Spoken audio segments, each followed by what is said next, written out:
Palavra da Verdade, com Hernandes Dias Lopes. Iniciamos há 15 dias, tratando do Salmo 1 e fazendo uma breve introdução ao livro de Salmos, que é o mais longo livro da Bíblia, e é o livro que mais tempo se demorou para compô-lo, em torno de 1000 anos, para compor o livro de Salmos, porque você tem Salmo de Moisés, viveu 1500 anos antes de Cristo, e você tem Salmos pós-cativeiro babilônico. Vários autores escreveram os poemas, Davi, Asaf, os filhos de Coré, Salomão, Moisés, Etã, e temos também muitos salmos anônimos. Os salmos são poemas com características distintas, Você tem salmos de louvor, você tem salmos de lamento, você tem salmos de penitência, você tem salmos imprecatórios, você tem salmos messiânicos. E certamente eles foram reunidos num só livro depois do cativeiro babilônico, e formando aquilo que nós chamaríamos do inário do povo de Israel. E depois você tem, no período da reforma, os salmos sendo cifrados e servindo dos cânticos, dos hinos que eram entoados naquele período da reforma. Talvez seja o livro mais lido também da Bíblia, porque nas nossas liturgias dos cultos públicos, o livro mais lido é o livro de Salmos. Lemos os salmos quando estamos alegres, lemos os salmos quando estamos tristes, lemos os salmos num aniversário, lemos os salmos num funeral. Os salmos têm essa diversidade.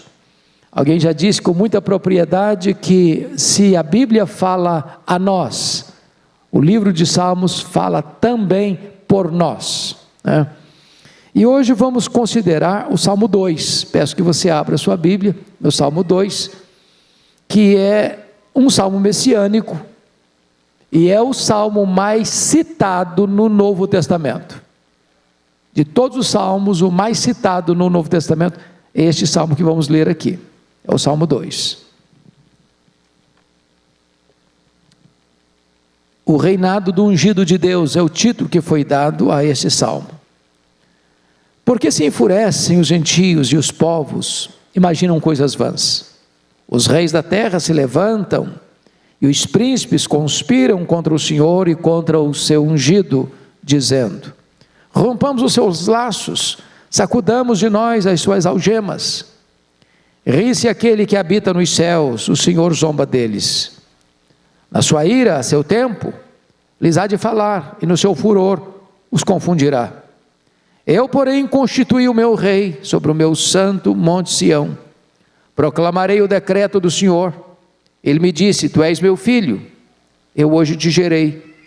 Pede-me e eu te darei as nações por herança, e as extremidades da terra por tua possessão. Com vara de ferro as regerás e as despedaçarás, como um vaso de oleiro. Agora, pois, ó reis, sede prudentes, deixai-vos advertir, juízes da terra. Servi ao Senhor com temor e alegrai-vos nele com tremor. Beijai o filho, para que não se irrite, e não pereçais no caminho, porque dentro em pouco se lhe inflamará a ira. Bem-aventurados todos os que nele se refugiam. Eu quero tratar do seguinte tema na exposição deste salmo: a fúria dos homens e o riso de Deus. A fúria dos homens e o riso de Deus. O contexto aqui é dos povos, das nações, dos homens em geral, se insurgindo contra Deus, se rebelando contra Deus, sacudindo o jugo de Deus e não querendo que Deus reine sobre eles. E diante da conspiração, da afronta, da zombaria, do escárnio que os homens fazem de Deus, pensando que eles podem viver rebelando-se contra Deus sem qualquer consequência, ou achando que Deus não pode reagir a esta insubordinação humana, o texto diz que enquanto os homens enfurecem-se na terra, Deus está rindo e zombando deles no céu. Significa que o trono de Deus não pode ser abalado. Nenhum império, nenhuma nação, por mais poderosa, nenhum ajuntamento de nações pode se insurgir contra Deus e abalar o trono de Deus, e comprometer o governo de Deus, e contrariar o plano de Deus, ou frustrar o desígnio de Deus.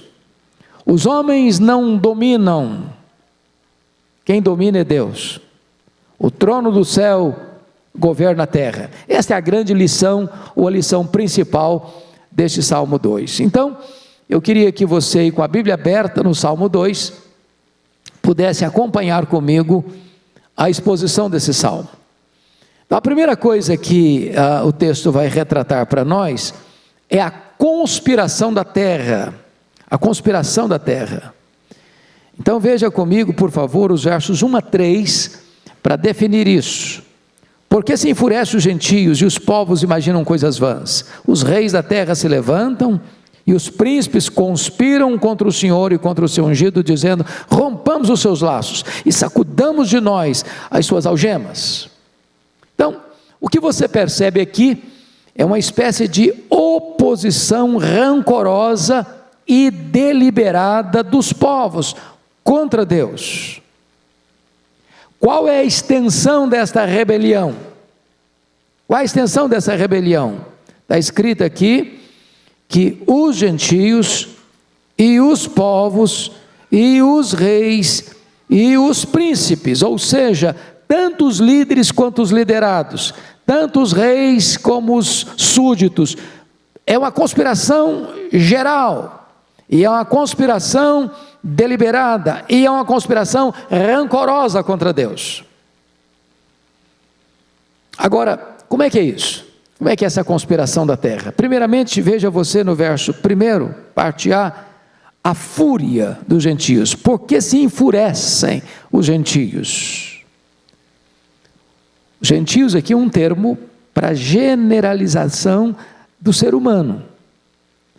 Todos os povos, todas as etnias, todas as culturas, todos os estratos sociais, todos os ideários políticos. Há uma conspiração global, universal, e os homens estão não só conspirando, mas eles estão furiosos, furiosos. Essa palavra enfurece aqui na língua hebraica é a mesma expressão para o mar agitado. O mar agitado, enfurecido. Então, o que está acontecendo aqui é que os povos estão irados, furiosos, se rebelando contra o governo de Deus. Eles não querem que Deus reine, eles não querem os preceitos de Deus, os valores de Deus, os princípios de Deus governando a vida deles. Eles querem sacudir esse jugo. Bom, além da fúria, em segundo lugar, existem as imaginações vãs. Olha o verso 1 ainda. E os povos imaginam coisas vãs. Quando diz que os povos imaginam coisas vãs nessa rebelião contra Deus, a ideia é de que a rebelião contra Deus é inútil, é irracional. Nessa quebra de braço entre o homem e Deus, o homem não tem chance de ganhar. Nessa rebelião do homem contra Deus, ou dos homens contra Deus, não há chance dos homens abalarem o trono de Deus, desestabilizarem o governo de Deus e prevalecerem contra Deus. E aí a história é nossa pedagoga. Porque eu pergunto a vocês, onde estão os grandes impérios que se insurgiram contra Deus? O que aconteceu com eles? O que aconteceu ao grande império egípcio? Seus faraós poderosos? O que aconteceu ao grande império assírio? Que amontoava terras e mais terras, e entravam nas cidades e decapitavam os homens, e faziam montões e montões de cabeças na porta, dizendo: ninguém resiste ao nosso poder. O que aconteceu ao grande império babilônico, com a megalomania de Nabucodonosor? O que aconteceu ao grande império Medo-Persa, que conquista o império babilônico? O que aconteceu ao grande império greco-macedônio, ceifando o grande líder Alexandre aos 33 anos de idade? O que aconteceu ao grande império romano, com seus Césares, que massacraram, sobretudo, o povo de Deus?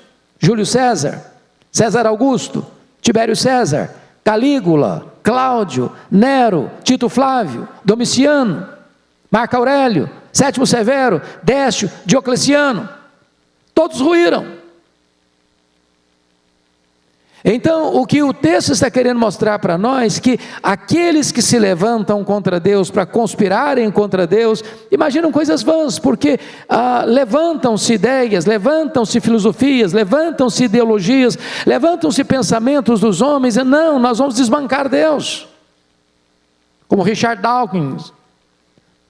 Dawkins, por exemplo, agora, mais recentemente na Inglaterra, escreveu Deus, um delírio.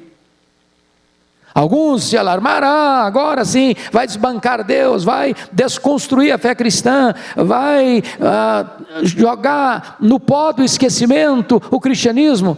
Onde está Richard Dawkins? Onde está o livro dele? Vira pó, vira poeira, cai no mar do esquecimento, e Deus continua no trono, e Deus continua reinando, e o povo de Deus continua avançando. Essa é a ideia aqui do texto. Mas em terceiro lugar, vejam vocês comigo, que além de Deus desbancar tudo aquilo que se levanta contra Ele, você viu, por exemplo, no século passado, 1917, o comunismo, na então União Soviética, que foi o responsável para a maior quantidade de mártires do cristianismo da história, nazismo alemão, fascismo italiano, e as ideologias todas, se não viraram, vão virar, pó no esquecimento. Terceira, oposição aberta contra Deus e o seu Messias, no verso 2, olha aí comigo. Os reis da terra se levantam, e os príncipes conspiram contra o Senhor e contra o seu ungido. Aí você vai começar a perceber que a conspiração, ela tem endereço, ela objetiva Deus e o seu ungido. E o contexto aqui, irmãos, é de disputa de governo. Quem manda? Quem controla? Quem determina os rumos? E aí os reis e os príncipes, os que governam, sejam eles de quaisquer nações, sejam eles de qualquer ideário político, sejam eles de qualquer vertente filosófica, não importa, os reis e os príncipes se levantam, e se levantam contra Deus e contra o seu ungido. Não é uma motinação temporária, é uma conspiração deliberada. E se você ler a história, você vai perceber que ao longo dos milênios e dos séculos, essa foi a tentativa dos homens de desbancarem Deus, desde Babel. Vamos destroná-lo, vamos controlar a história, nós vamos mandar, a terra vai mandar no céu, o homem vai mandar em Deus, vamos destroná-lo. Essa foi a tentativa vã, ao longo dos séculos. Mas agora, você pode ainda perguntar, qual é a motivação dessa conspiração? Por favor, confira aí o verso de número 3, qual é a motivação? Rompamos os seus laços e sacudamos de nós as suas algemas. Aqui está o ponto. A conspiração contra Deus vem em virtude dos homens não aceitarem, ou não tolerarem, ou não quererem o governo de Deus sobre eles. Por que não? Porque o governo de Deus tem valores, tem princípios, tem balizas, tem certo, tem errado, tem luz, tem trevas, faz distinção entre o que é certo e o que é errado, o que é santo e o que é profano, o que é legítimo, o que é ilegítimo, o que é aceitável, o que é reprovável. As coisas estão claras, estão postas. A lei de Deus é perfeita. E os povos, e os príncipes, e os reis não querem que Deus governe sobre eles, porque ou você se submete ao senhorio de Deus, aos valores e aos princípios de Deus, ou você cria uma nova teologia para justificar seus erros.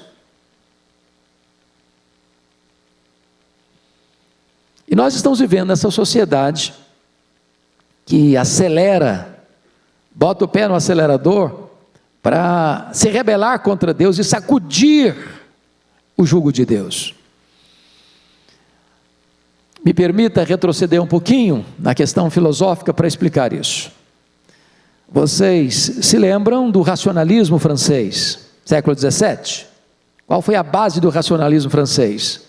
A expressão de René Descartes: cogito ergo sum, penso logo existo. Então, na visão do racionalismo francês, a sua razão é o tribunal da verdade. Eu só aceito como verdade o que eu entendo. Se eu não entendo, não pode ser verdade. O grande problema é que o homem esqueceu-se que Deus não pode ser capturado, compreendido plenamente pela razão humana, porque o finito não pode compreender plenamente o infinito. E é por isso que foi um desastre quando tentaram jogar o racionalismo dentro da teologia.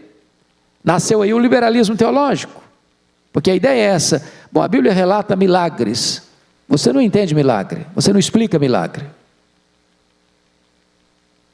Há milagres que são fatos físicos e há milagres que são fatos históricos. O que é um físico? É aquilo que você tem que levar para um laboratório e provar por A mais B que esse fato acontece. Mas há fatos históricos, por exemplo, Jesus ressuscitou. Não dá para levar esse fato para um laboratório e provar, é um fato histórico. Então o homem diz: não, o que eu não compreendo eu rejeito. Aí veio o iluminismo, que tentou afastar Deus da história. Você se lembra que até na Catedral de Notre Dame, por exemplo, que a Catedral Católica dedicada a Maria, foi dedicada a Deus, a razão. É a tentativa de banir o religioso, banir o sagrado. Agora o homem é a única realidade. Aí você vê o filósofo alemão Immanuel Kant, que diz o seguinte: até Kant os homens pensavam antiteticamente. Significa, se há é verdade, não há, não pode ser verdade. Luz não pode ser igual à treva. O certo não pode ser igual ao verdadeiro, ao errado. Aí Immanuel Kant escreve o livro A Crítica da Razão Pura e diz: não, há é verdade, não há também pode ser verdade. O que é isso? É a ditadura do relativismo. Nós estamos numa zona neutra, cinzenta, onde não tem certo e nem errado, onde não tem verdade nem mentira. Aí vem a pós-modernidade e diz que a verdade hoje, a vida está fincada num tripé: privacidade, pluralidade e secularização. O mundo é plural, a verdade é subjetiva. Você tem a sua verdade, eu tenho a minha. Acabou com a questão de princípios, de valores.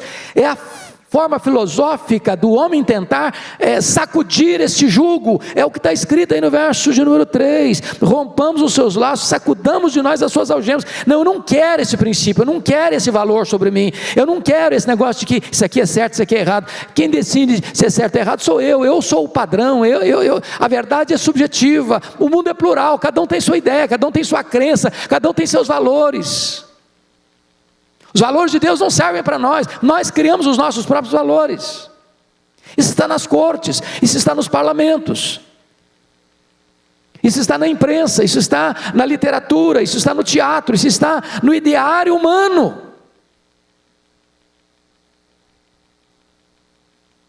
Agora, como é que Deus reage a isso?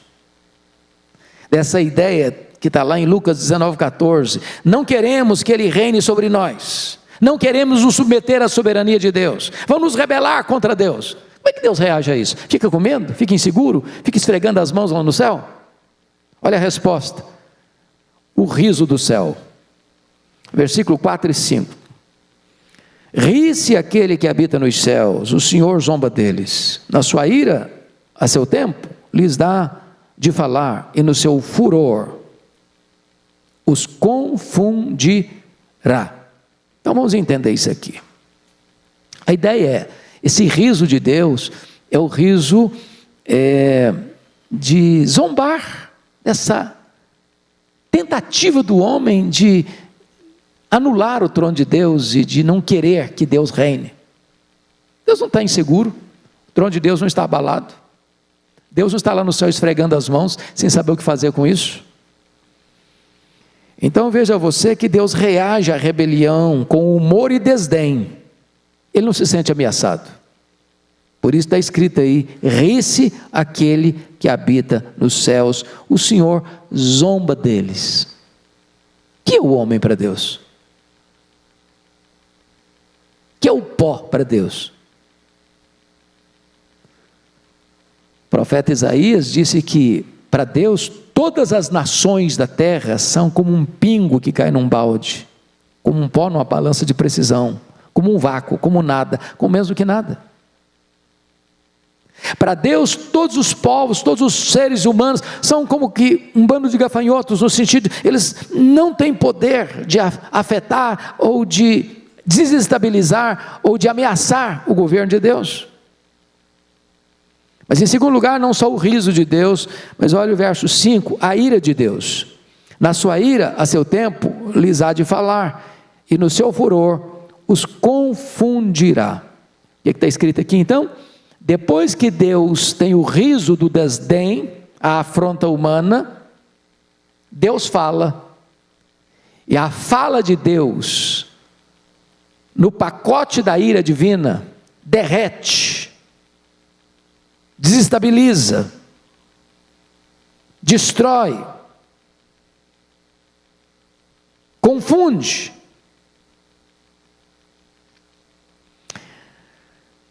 A ideia aqui, irmãos, é que Deus, como que vai dando corda.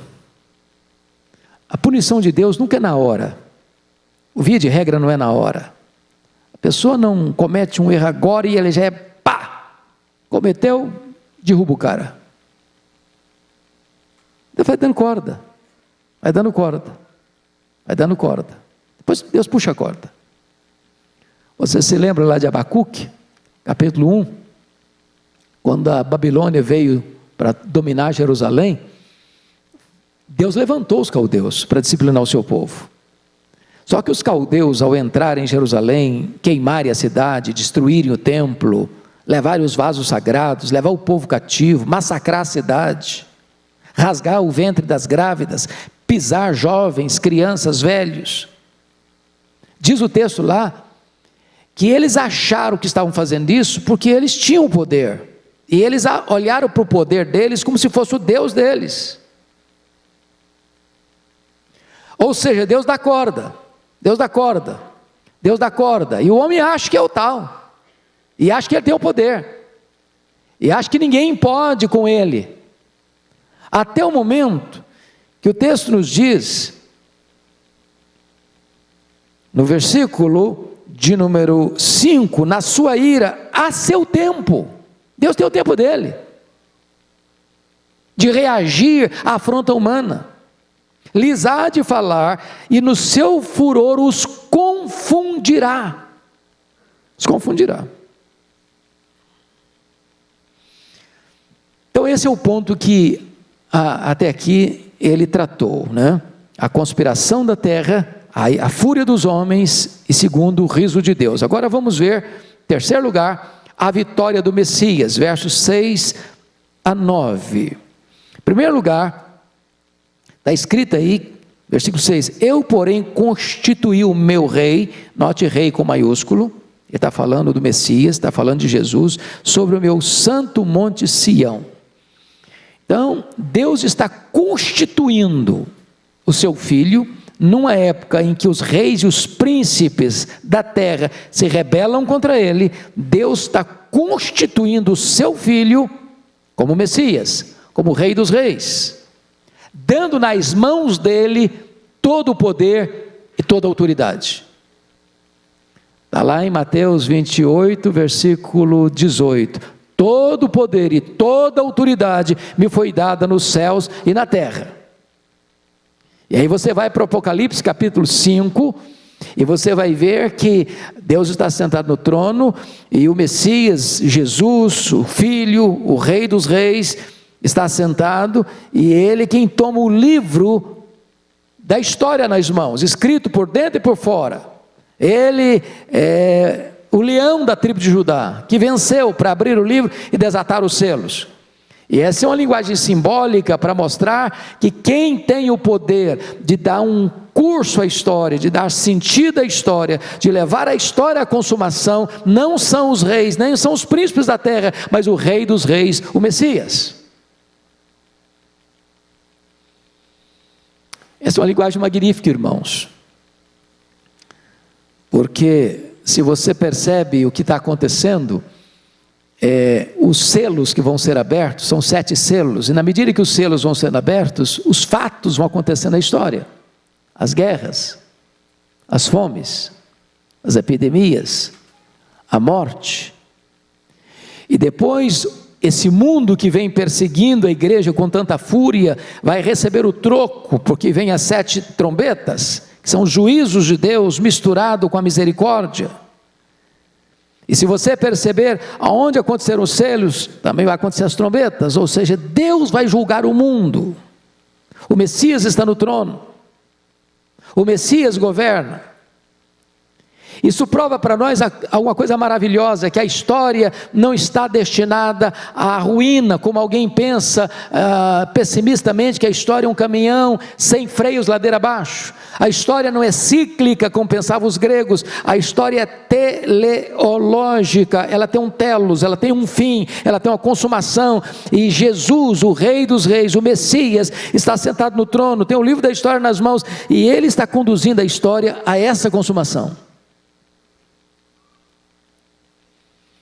Então vamos ver, em primeiro lugar, o reinado do Messias no verso 6. Eu, porém, constituí o meu rei sobre o meu santo monte Sião. Então, ele é aquele que está sentado, ele que tem as rédeas da história nas mãos, e ele está conduzindo a história à sua consumação. Se você perceber, no livro de Apocalipse, todos os inimigos que se levantaram contra ele, e está lá no capítulo 12, 13 e 14, o dragão, que é o diabo, a besta que surge do mar, que é o anticristo, a besta que surge da terra, que é o falso profeta. No capítulo 14, a grande Babilônia, que é o sistema político, econômico e religioso que se levanta contra Deus. Todos esses inimigos vão caindo. Capítulo 17, 18, cai a grande Babilônia. Capítulo 19, o anticristo e o falso profeta são lançados no lago do fogo. Capítulo 20, o diabo é lançado no lago do fogo. No capítulo 20, a morte é lançada no lago do fogo. No capítulo 20, todos aqueles cujos nomes não estão escritos no livro da vida são lançados no lago do fogo. E lá em 1 Coríntios 15, 25, diz que então Deus vai colocar todos os inimigos dele debaixo dos seus pés, para que ele seja tudo em todos. Esse é o ponto que a história está mostrando, irmãos. A história é governada pelo céu e não pela terra. O Messias é que tem o controle nas mãos. Segundo lugar, além do reinado do Messias, ele está falando agora da filiação do Messias no versículo 7. Olha aí comigo. Proclamarei o decreto do Senhor. Ele me disse, tu és meu filho, eu hoje te gerei. Veja você que Deus não faz consulta e Deus não discute, Ele decreta. Ele é o soberano. O reinado do Messias não é democrático, no sentido de que o homem que escolhe para ele reinar, não. Ele reina por um decreto divino. E quem é ele? Ele é o Filho eternamente gerado do Pai. Aqui está o grande mistério da encarnação. Isso significa que você e eu cremos num único Deus que subsiste em 3 pessoas: o Pai, o Filho e o Espírito Santo. Nós não somos unicistas. Nós cremos que o Pai não é o Filho não é o Pai, o Espírito Santo não é o Filho nem o Pai, são três pessoas distintas, porém da mesma substância, da mesma essência, têm da mesma natureza, os mesmos atributos, realizando as mesmas obras. E aqui o Filho é exatamente o Deus que se faz homem, que se encarna, que Atanásio, que venceu as teses heréticas de Ario lá em 325 em Nicéia, escrevendo sobre a encarnação, diz que é o maior mistério do cristianismo, aquele que nem os céus dos céus pode contê-lo, que é transcendente, é uma palavra técnica, ele é transcendente, ou seja, ele é maior que tudo que existe. E se o nosso universo tem mais de 93 bilhões de anos-luz de diâmetro, ele é maior que isso. E agora diz a Bíblia, lá em Filipenses 2,6, que ele a si mesmo se esvaziou, a ponto de se transformar num zigoto, num embrião, num feto, num bebê, que nasce de uma virgem enfaixada em panos, deitado numa manjedoura. Ele é o Rei dos Reis, ele é o Filho eternamente gerado do Pai. Mas depois de falar da filiação do Messias, em terceiro lugar vai falar da herança do Messias no verso 8, confira aí comigo. Pede-me e eu te darei as nações por herança, e as extremidades da terra por tua possessão. O que está sendo dito aqui? O que está sendo dito aqui é o seguinte, você e eu, todos aqueles que creem no Senhor Jesus, que compõem a igreja do Deus vivo, a coluna e baluarte da verdade, todos nós somos um presente do Deus Pai ao Deus Filho. Em virtude do sacrifício que ele fez lá na cruz, está lá em Apocalipse 5,9, que ele morreu para comprar com seu sangue os que procedem de toda tribo, povo, língua e nação. Então você e eu fomos comprados pelo sangue de Jesus. Está escrito lá em Isaías capítulo 53, versículos 11 e 12, que ele viu o fruto do penoso trabalho da sua alma e ficou satisfeito. A Bíblia diz em Hebreus que ele não levou em conta a ignomínia da cruz pela alegria que lhe estava proposta. É por isso que Jesus disse lá em João 6, 37, todo aquele que meu Pai me dá, esse virá a mim, e aquele que vem a mim, de maneira nenhuma eu lançarei fora. Ou seja, você e eu fomos dados pelo Pai ao Filho, e você e eu somos a herança de Jesus. Você e eu somos o presente de Deus Pai ao Deus Filho. E é nesse contexto que ele está dizendo, pede-me e eu te darei as nações por herança. Ele está falando aqui, tudo já é dele, ele criou e ele é o proprietário de tudo. A Bíblia diz lá em João 1,3, todas as coisas foram feitas por intermédio dele, e sem ele nada do que foi feito se fez. Mas ele está falando agora de redenção, ele está falando agora de um povo que foi comprado, e comprado não com ouro nem com prata, mas com o sangue do Filho de Deus. Então você foi comprado, e você é herança dele, e o Pai está dando para ele, Jesus, agora você é o fruto do penoso trabalho da alma de Jesus, que derramou a sua alma na morte para comprar você. Você é propriedade exclusiva dele. Bendito seja Deus. Mas agora, em quarto lugar, o salmista está falando agora do governo do Messias no verso 9, confira aí comigo. Com vara de ferro as regerás, as nações, regerás as nações, e as despedaçarás como um vaso de oleiro. Ele está usando uma linguagem aqui, obviamente, é muito provável que esse salmo foi escrito por Davi, aliás o Novo Testamento prova isso, embora não esteja escrito aqui, mas ele é citado no Novo Testamento como um salmo de Davi.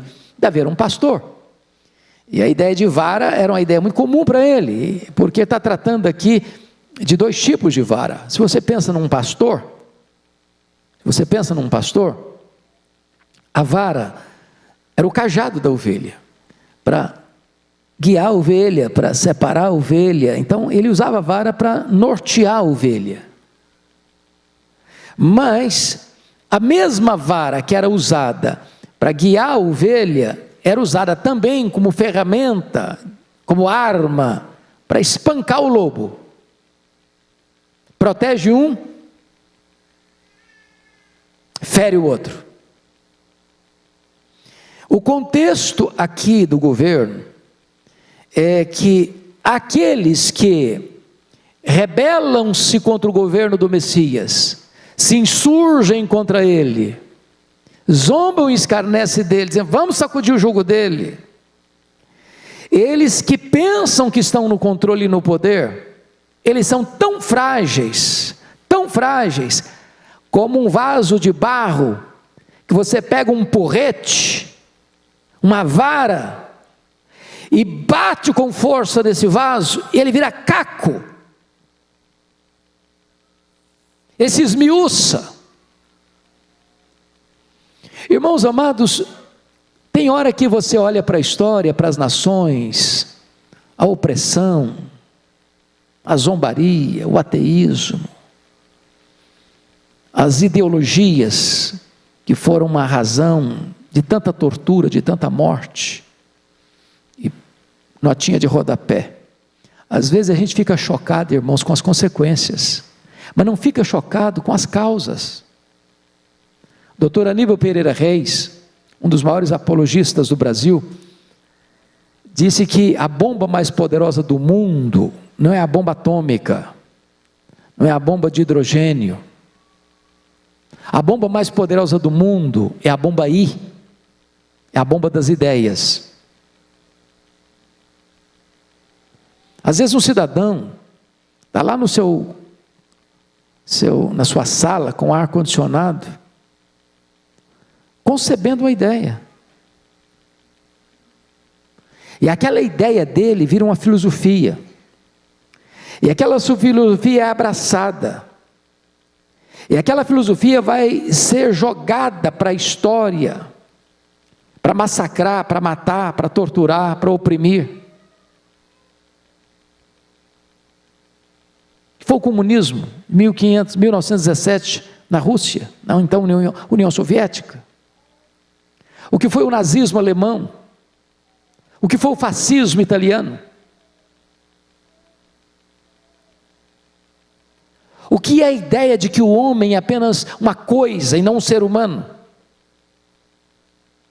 Tudo isso brota de uma ideia,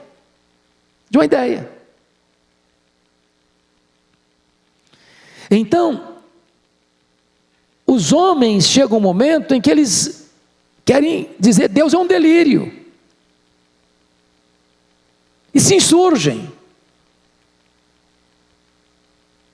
que proíbem você crer, manipulando, controlando, castrando você, religiosamente falando, para você não ter liberdade de expressão,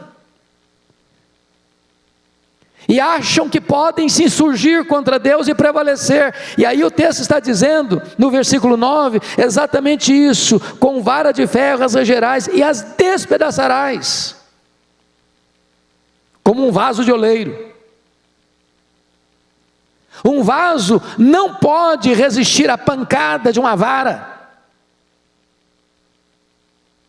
assim como os povos não podem resistir à soberania do governo divino. Deus está dando corda, mas no tempo dele, ele vai levar as nações a juízo.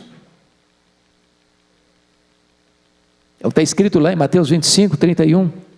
Quando ele vier na sua majestade e glória, então vai se sentar no trono e vai julgar as nações.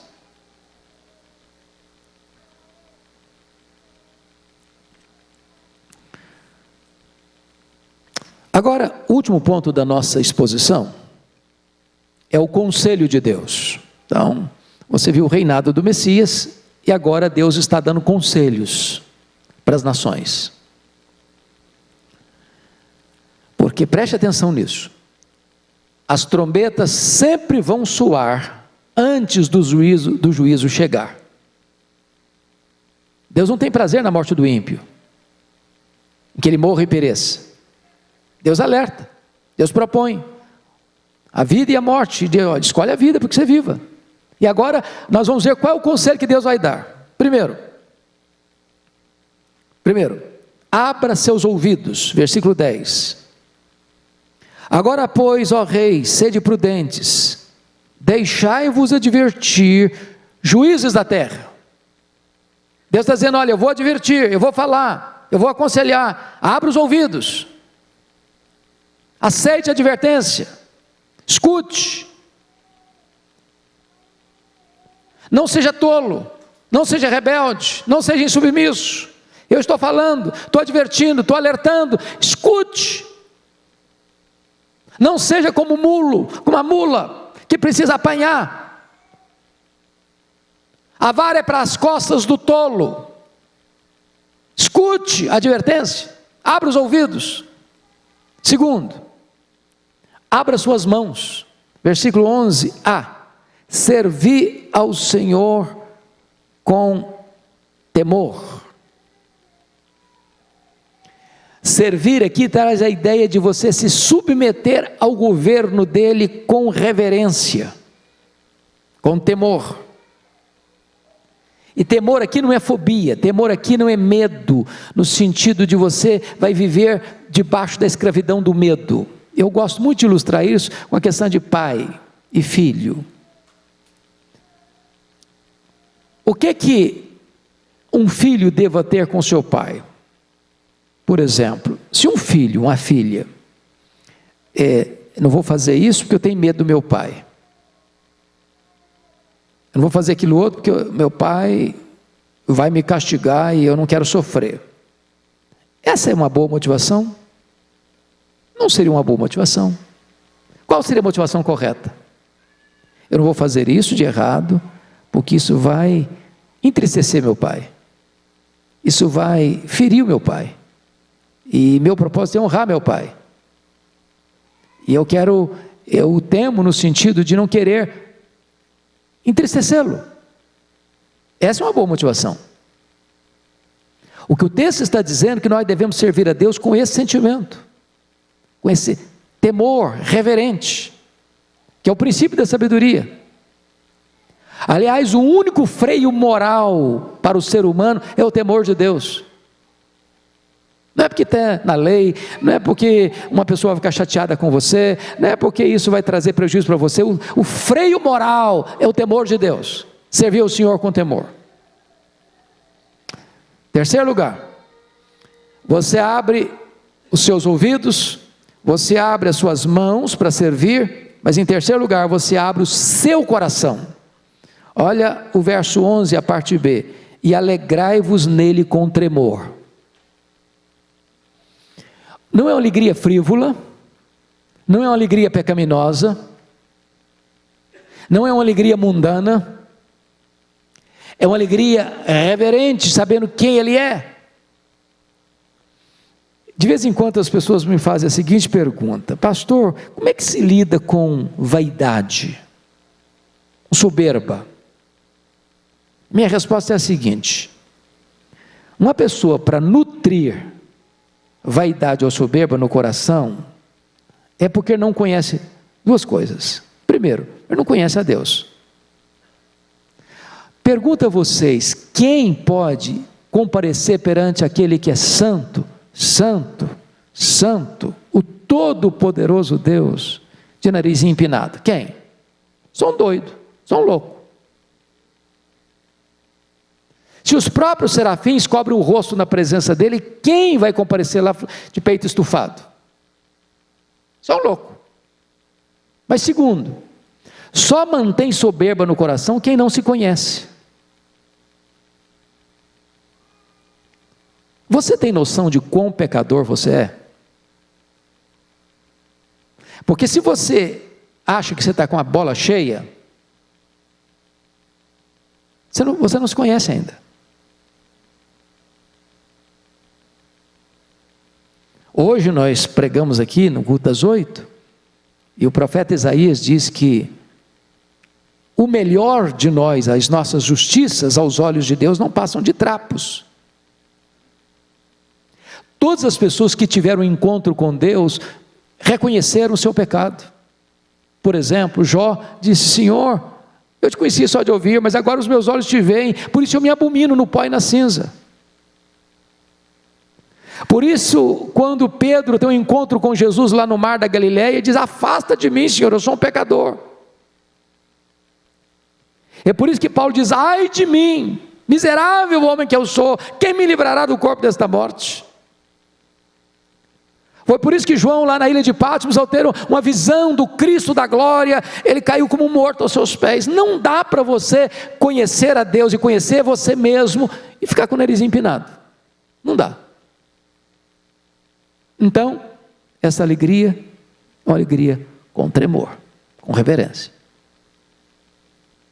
Mas finalmente, último lugar, abra seus lábios, versículo 12. Beijai o filho, para que se não irrite, e não pereçais no caminho, porque dentro em pouco se lhe inflamará a ira. Bem-aventurados todos os que nele se refugiam. Essa expressão não é muito comum para nós, beijai o filho. A ideia aqui de beijar o filho é o pai aconselhando as nações, é a seguinte: incline-se ao filho, que é o rei dos reis, submeta-se a ele, reconheça-o como o rei dos reis, sujeite-se a ele, seja um súdito do reino dele, não se rebele contra ele, porque quem se rebelar contra ele, vai enfrentar sua ira. Aqueles que se levantam contra o filho, enfrentarão a sua ira. E talvez você pudesse ler comigo, para a gente fechar, o que acontecerá com aqueles que se rebelaram contra o filho. Abra aí Isaías, em Apocalipse capítulo 6, e eu fecho aqui para encerrar. Apocalipse 6, 12 a 17. O que vai acontecer àqueles que não beijaram o filho, aqueles que não reconheceram o reinado do filho, aqueles que não se submeteram ao governo do filho, não se renderam a ele? O que vai acontecer? Olha ali, olha a descrição de Apocalipse 6, 12 a 17. Você pode ficar em pé comigo para a gente ler? Vamos lá? Fique em pé e vamos ler juntos a uma só voz. Esses versos 12 a 17, todos juntos comigo. Vi quando o Cordeiro abriu o sexto selo, e sobreveio grande terremoto. O sol se tornou negro como saco de crina, a lua toda como sangue. As estrelas do céu caíram pela terra, como a figueira, quando abalada por vento forte, deixa cair os seus figos verdes, e o céu recolheu-se, como um pergaminho, quando se enrola. Então todos os montes e ilhas foram movidos dos seus lugares. Os reis da terra, os grandes, os comandantes, os ricos, os poderosos, e todo escravo, e todo livre se esconderam nas cavernas e nos penhascos dos montes, e disseram aos montes e aos rochedos: caí sobre nós, e escondei-nos da face daquele que se assenta no trono e da ira do Cordeiro, porque chegou o grande dia da ira deles, e quem é que pode suster-se? Beijai o filho, enquanto é tempo, submeta-se a Jesus, renda-se a ele, reconheça-o que ele é o Rei dos Reis e o Senhor dos Senhores. Concluindo no Salmo 1, que abordamos da última feita, o ímpio é considerado como palha dispersa para o fogo. No Salmo 2, o ímpio é feito em pedaços, como um vaso de oleiro. Que decisão você vai tomar?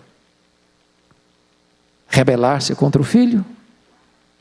Ou beijá-lo e recebê-lo nesta manhã como seu Deus como seu Salvador. A decisão é sua, intransferivelmente sua. E o tempo para decidir é hoje. Vamos orar. Senhor Deus, nós te agradecemos pela tua palavra, viva, poderosa, rica, esclarecedora. Pedimos-te que tu nos dês o teu Espírito, iluminando a nossa mente e o nosso coração, para compreendermos a tua palavra, para reconhecermos que em tempos de tantas convulsões sociais, econômicas, políticas, ideológicas, neste mundo, tu estás no trono, e o teu trono não é abalado nem ameaçado. Rendemos-te graças porque a história não está à deriva, apesar das loucuras dos homens, mas tu hás de conduzi-la a uma consumação final. Rendemos-te graças porque Jesus é o Rei dos Reis e é o Senhor dos Senhores. E nesta manhã nós queremos beijá-lo, reconhecer que Ele é o nosso Senhor, o Rei da nossa vida. Obrigado por esta igreja, obrigado pelo povo aqui presente nesta manhã, que a tua bênção nos acompanhe, em nome de Jesus, amém. Deus abençoe vocês.